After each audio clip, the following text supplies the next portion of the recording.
Sometimes the hardest battles are not fought against the world, but against the voice inside that says, "It's enough. You can stop now." Once upon a time, in a small town surrounded by slow hills and restless dreams, there lived a boy named Aarav. He wasn't special in the way people often mean, not the top of his class, not the best on the field. But there was a light in him that wanted to become something more. A doctor, maybe, or a writer. He didn't know exactly, only that he wanted to matter. Every morning before school, he would tie his shoelaces tight and whisper, "One step at a time." But by evening, his courage faded like the sun. He would stare at his books, the words turning blurry, the noise of his own mind louder than any sound outside. The world, it seemed, kept moving while he stood still. Aarav tried to change again and again. He would wake early, plan his hours, promise himself discipline. But by the third day, the fire dimmed.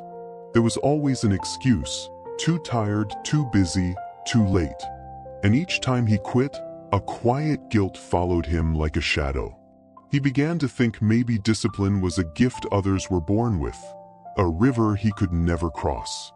At night, lying on his narrow bed, he'd whisper, "Maybe I'm just not made for this." And in the silence that followed, the ceiling offered no answers. It was his grandfather who noticed. The old man rarely said much. He moved slowly, spoke softly, and spent his evenings tending a small garden behind the house.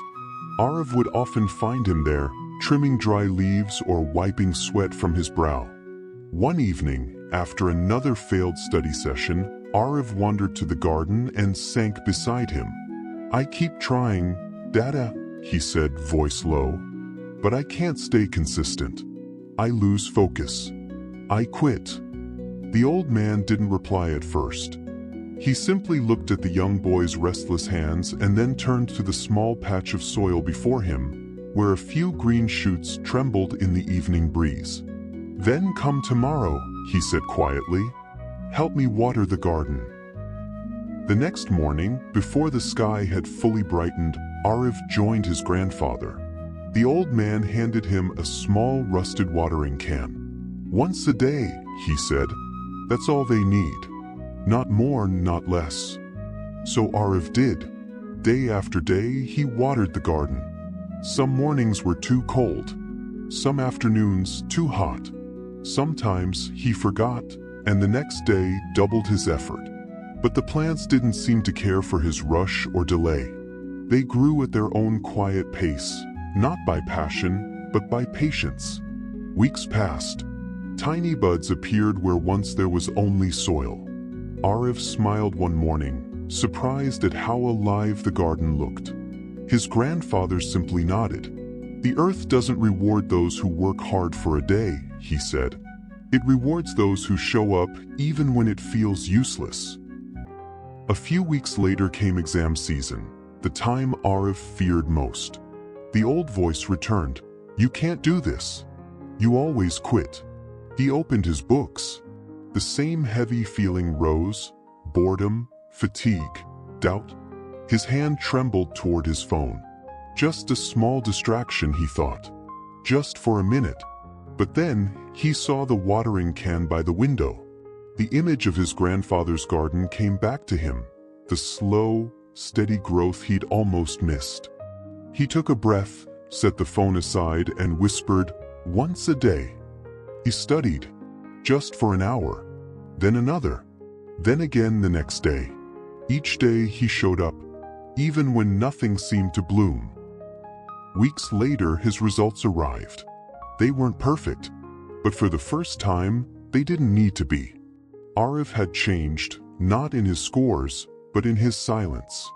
He no longer chased inspiration, he built it. Slowly, steadily. He woke each morning not to see how far he'd gone, but to take one more step.